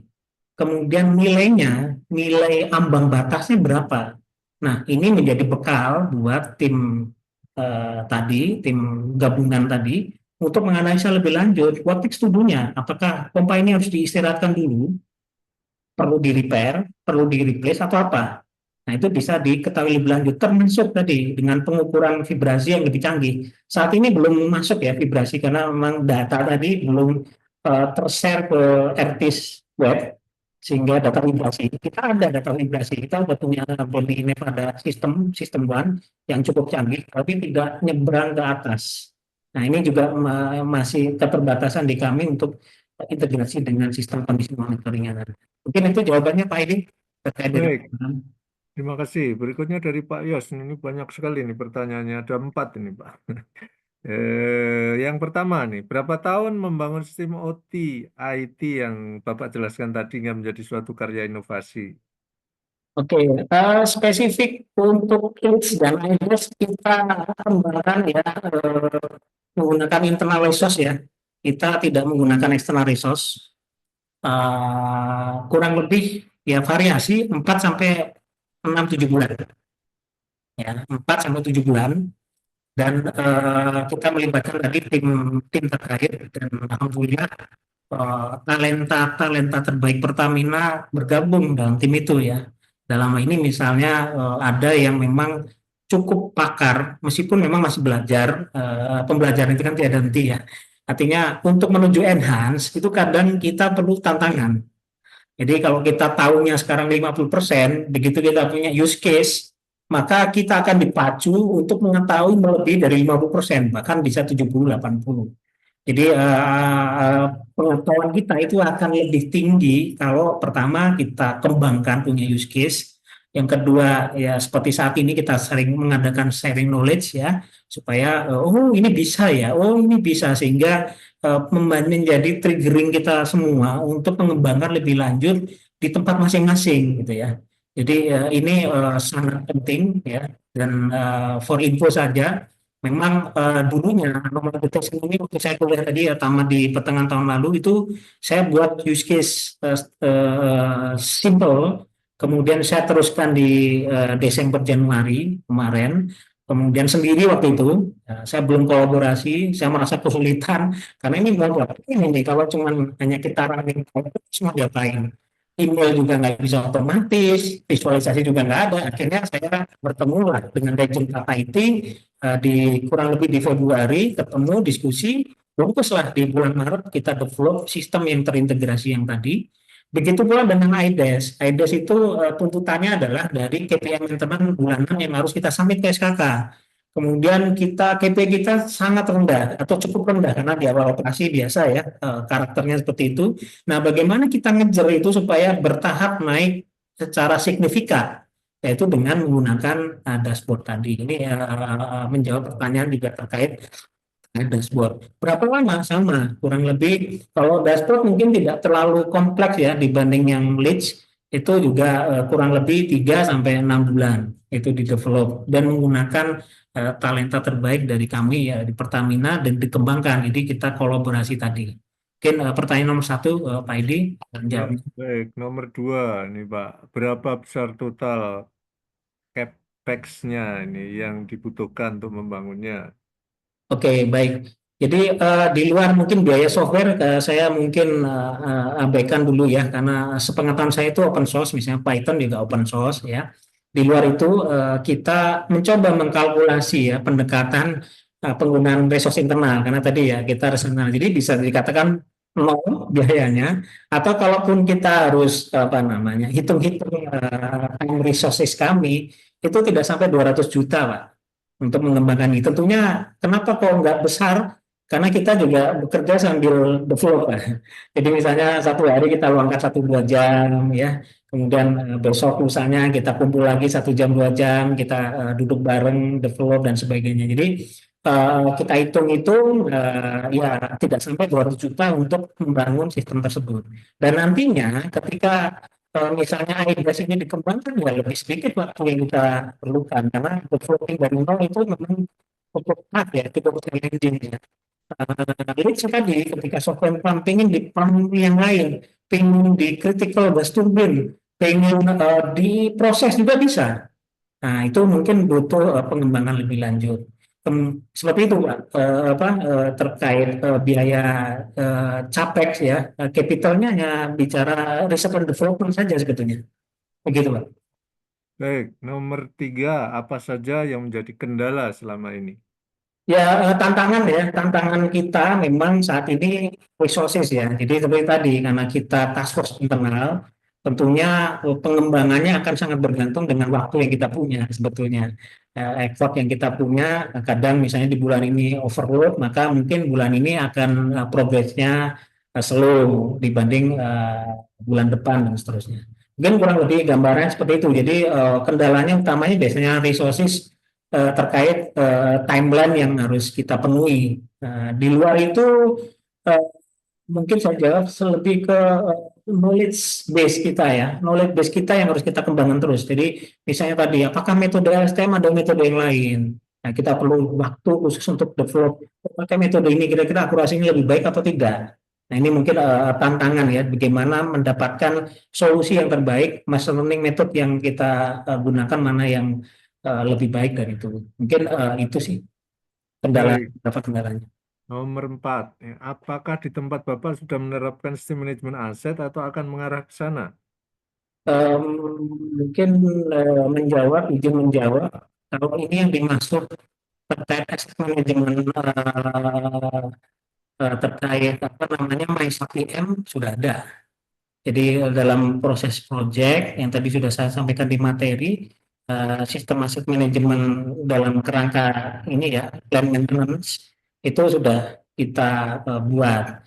Kalau menjawab sistem aset manajemen terkait apa namanya tadi seperti PRM, seperti PRM itu kita sudah kembangkan di bagian dari project ya, bagian dari project untuk mengembangkan apa namanya untuk mengembangkan aset manajemen sistem tadi ya, bagaimana melakukan diagnostik dan sebagainya. Ini part of project dan kita terus kelola.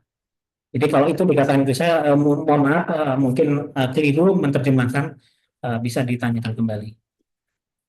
Baik, berikutnya dari Pak Budi Santoso nih, ada 2 pertanyaan. Yang pertama, apakah list ini akhirnya digunakan juga di semua plan Pertamina, tidak hanya di PEPC, JTB saja?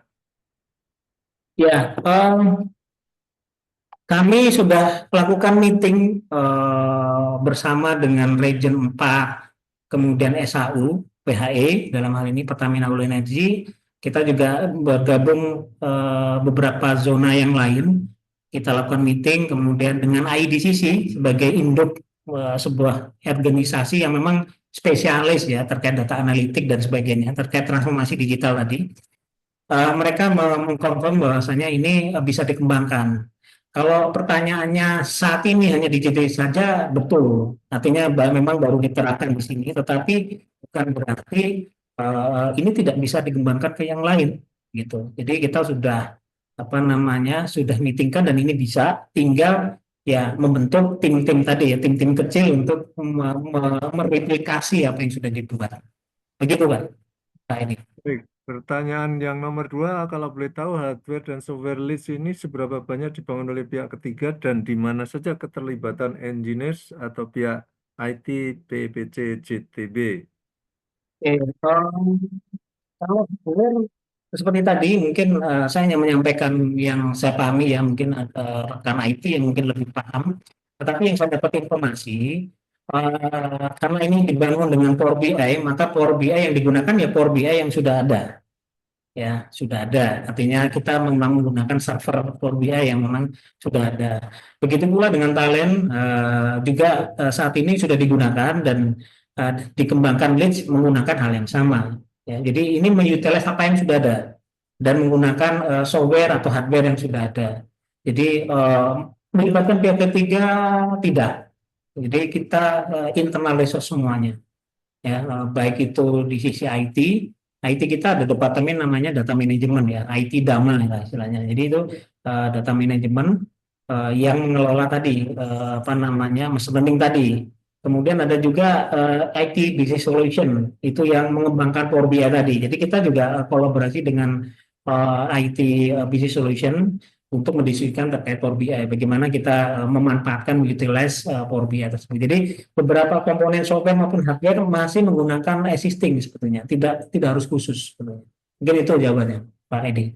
Baik, berikutnya dari Pak atau Bu ini, Okmatiar Dasati. Data yang diambil untuk list ini apakah diambil dari level 4, Business Network, kemudian pengolahan datanya tetap dilakukan di lokal ya Pak, saya ambil dari level 4, mohon pencerahan. Ya, Pak Edi. Jadi begini ya, mungkin tadi sekilas ilustrasi terkait materi yang saya bawakan, bahwasanya kita mengambil dari RTIS Web Client. RTIS Web Client itu posisinya di mana? Di level 4. Ya, jadi RTIS Web Servernya ada di level 3, 3,5.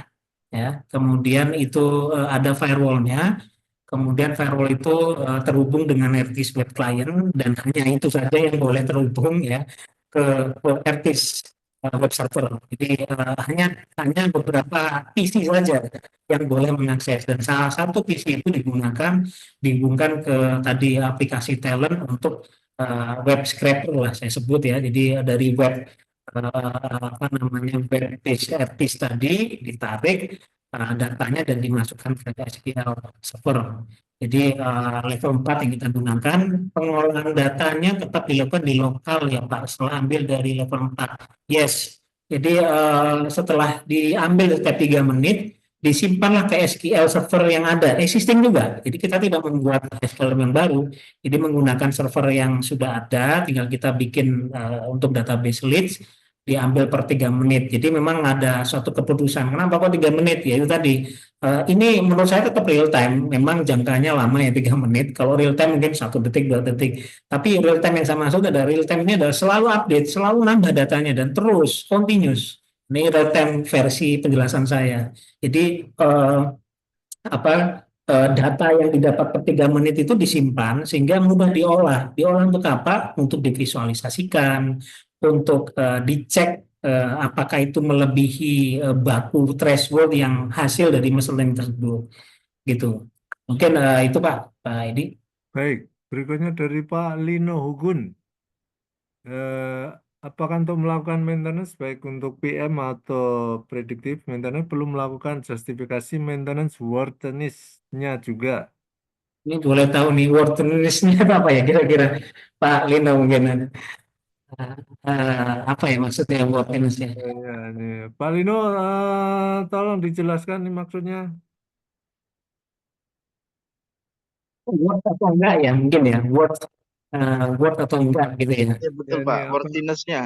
Ya Kalau misalkan menggunakan prediktif atau preventif itu kan ada ini ya, ada titik waktunya ya. betul betul. Katakanlah untuk besok melakukan preventif atau prediktif dari engine-nya ngomong besok perlu maintenance. Nah, kalau dikalkulasi terhadap apakah dia lanjut masih bisa dan terhadap cost untuk melakukan maintenance itu ada justifikasi worthiness-nya juga enggak? Baik. Jadi tentunya ini ya di kami maintenance sendiri, inspection atau condition monitoring sendiri. Jadi PM kami lakukan, PDM terutama vibration dan inspeksi statik dilakukan tim engineering ya. Di situ ada tim inspect. Yaitu. Nah terkait worthiness ini memang kalau kita bicara equipment strategi tentunya di awal sudah didefine. Kalau alat ini PM-nya misalnya 3 bulan, ada yang 6 bulan. Kemudian dengan task list masing-masing ya. Kemudian PDM juga sama. Jadi dalam equipment strategi workshop itu sudah di-assess. Alat ini perlu PDM bulanan misalnya diambil vibrasinya atau setiap setahun misalnya diambil loop oil analysis dan sebagainya. Jadi sudah di-define di awal. Nah, ketika misalnya in case dilakukan PM ternyata ditemukan noise ya sebelum PDM itu pada waktunya misalnya ya maka tentunya kita tim maintenance akan membuat notifikasi ke tim apa namanya notifikasi manual ke tim inspeksi atau konmom ya untuk melakukan PDM di luar dari jadwal yang ada. Nah, kemudian dari hasil vibration analysis yang dilakukan, tentunya akan melaporkan apakah dia baik-baik saja atau tidak baik-baik saja. Terus kapan kira-kira estimate-nya? Jadi biasanya laporan itu cukup komprehensif terkait penyebabnya dan secara keengineeringan itu bisa di apa namanya bisa dianalisis. Oh ini masih bisa bertahan kapan? Misalnya ini masih kuning ini misalnya alarmnya 4, ini masih 5. 5 ini menurut tim engineering misalnya, oke, plankan untuk dilakukan penyediaan spare part. Nanti kita tengok sebulan lagi, apakah terjadi kenaikan. Nah, begitu ada kenaikan tertentu, maka misalnya kita harus addonkan equipment ini harus diganti sebelahnya dan seterusnya. Nah, pertimbangan worthiness inilah ranahnya teman-teman engineering untuk memutuskan. Kalau maintenance biasanya memberikan masukan-masukan, analisa dia membantu, teman biasanya tergantung organisasi ya ini fleksibel jadi nggak harus ya. Tapi kadang-kadang maintenance juga punya wewenang untuk melakukan continuous analysis, apakah ini perlu di ini bisa juga. Tapi dalam ini karena kita punya tim yang lain, maka biasanya tim tersebut yang memberikan justifikasi ini perlu di breakdown sekarang atau kita pertahankan. Seperti itu. Jadi mekanismenya tidak kaku ya, Pak Lino ya. Seperti itu, Pak. Baik, berikutnya dari Pak Muammar Itkon nih. Algoritma ML spesifik apa yang cocok untuk deteksi anomali, prediksi kegagalan, dan pengoptimalan dalam konteks ini? Ya, untuk algoritma machine learning spesifik yang cocok untuk anomali, sebetulnya kita pernah melakukan menggunakan PCA ya dalam dalam studi tadi yang kita lakukan di Desember Januari kurang lebih ya Februari. Itu kita juga melakukan metode PCA dan metode yang lain. Dan ketika kita komparasi, misalnya PCA versus LSTM tadi ya, karena kita juga lihat jurnal ya, jurnal internasional. Kira-kira anomali ini pakai apa? Dan kebanyakan memilih LSTM karena diakui lebih akurat dan seterusnya. Sehingga kita nggak mau buang waktu itu ya untuk coba mengcompare dengan metode-metode yang lain. Jadi kita best practice, kita lihat pakai PCA standar segini, LSTM segini, ini cukup menjawab buat kita. Dan memang waktu itu kita mungkin memang belum fokus ke quality betul-betul ya. Tapi kita beli dengan jurnal-jurnal yang kita gather itu, LSTM itu menjadi pilihan yang salah satu pilihan yang tepat ya di selain metode yang lain dan ini mungkin yang kami kuasai ya yang kami bisa lakukan pada waktu itu jadi kita kembangkan. Jadi cocok dan cocok memang perlu riset ya. Tetapi yang kita sudah lakukan dengan PCA kita compare LSTM itu lebih baik, mendeteksi lebih banyak, kemudian terkonfirmasi lebih banyak dan seterusnya. Dan bila mana untuk deteksi prediksi kegagalan, kemudian optimalisasi ya tadi sudah saya sampaikan untuk prediksi ini anomali karena apa? Itu kita melakukan klasifikasi baik itu logistik regresi dan sebagainya. Memang ini belum kita publish. Publish itu artinya kita misalnya paparkan ke manajemen hasilnya, tapi kita sudah develop itu termasuk optimalisasi. Jadi optimalisasi ini kami di kebetulan saya coba inisiatif ya di tim itu untuk mengembangkan beberapa machine learning ya. Salah satunya optimasi. Kemarin kita lakukan optimasi T-Sanger menggunakan genetic algoritma dan particle swarm optimization. Jadi bagaimana memastikan HI ini harus dioperate optimal itu bagaimana dari sisi flow misalnya. Berapa flow yang optimum supaya falling rate-nya yang terkecil. Melihat apa, menimbang apa, misalnya inputan-inputan seperti fraksi yang berubah-ubah ya, fraksi fluida yang berubah-ubah. Kalau ini sekian, kali ini sekian. Jadi menggunakan metode-metode tertentu optimalisasi yang umum digunakan. Jadi salah satu sekarang yang kita kembangkan itu tadi dua genetic algoritma dan particle swarm optimization, termasuk tuning PID. Mungkin terkait ke teknik fisiklaan, kita sedang kembangkan tuning PID menggunakan traditional tuning, ya tanda kutip tradisional ya. Ini ampuh juga sebetulnya, tapi kita coba komparasi antara misalnya Ziegler-Nichols dengan genetic algoritma dan particle swarm optimization. Jadi kenapa kita melakukan ini? Karena tadi disampaikan Bapak Fauzan, di hackathon itu banyak beberapa yang mengajukan judul terkait hal tersebut. Jadi apa penggunaan genetik algoritma, tuning PID, jadi itu menginspirasi kami untuk melakukan doing something similar di sini dan kita lihat apa manfaatnya karena di sana disampaikan sangat bermanfaat dan bisa mendukung operasi. Jadi kita lakukan hal yang sama dulu sambil kita mau optimize yang ada. Mungkin itu Pak Edi. Baik. Berikutnya dari Pak Yos lagi ini. Dalam aplikasi Lead sejauh ini berapa persen akurasi dan kepercayaan terkait dengan order otomatis spare part atau peralatan yang mengalami anomali atau run to failure? Ya, dalam hal ini mungkin spesifik ke LSTM ya Pak. Jadi dari awal kita state untuk loss mainnya di bawah 1 dan itu terpenuhi. Kemudian tadi kita juga memvalidasi dengan catatan-catatan dari operasional apakah memang anomali pada saat itu terkonfirm ada kejadian apa di operasi dan ternyata dari 7 data yang kita coba exercise sekitar 1-2 bulan ternyata 5 dari 7 itu terkonfirmasi secara aktual ya dari sisi proses mengetahui oh iya Pak ini waktu itu ada pompa sempat noise misalnya sempat ini strainernya buntu sehingga kita tiba-tiba drop pressure-nya dan sebagainya, terus kita coba lakukan switching gitu kan. Nah, memang mereka mengetahui, tetapi cukup tanda kutip butuh waktu lama gitu ya. Nah, sedangkan dengan penerapan teknologi leaks ini, tiap 3 menit akan terlapor dan semua pihak stakeholder tahu. Kalau mungkin di sini kadang kan operation aja yang tahu, maintenance mungkin nggak tahu kan gitu ya. Nah, operation engineering nggak tahu, jadi begitu ada masalah baru dilibatkan. Nah, ini kan biasa ya di suatu di suatu bisnis proses, biasanya diminta seperti itu. Jadi anomali-anomali yang tidak terdetek oleh DCS. Ya, DCS hanya punya low, high, high, high.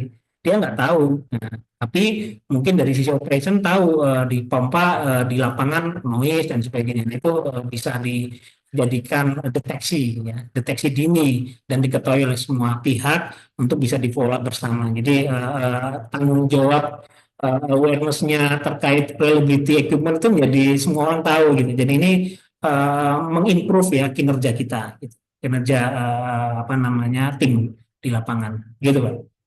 Baik, berikutnya dari Pak Ahmad Agus Salim. Seberapa mudah sistem ini dapat diperluas dan diintegrasikan dengan sistem lain yang sudah ada dalam infrastruktur perusahaan? Apakah sistem ini fleksibel untuk mendukung tambahan sensor atau data dari perangkat baru? Ya, sangat mudah ya. Seperti tadi mungkin sudah dijelaskan di awal.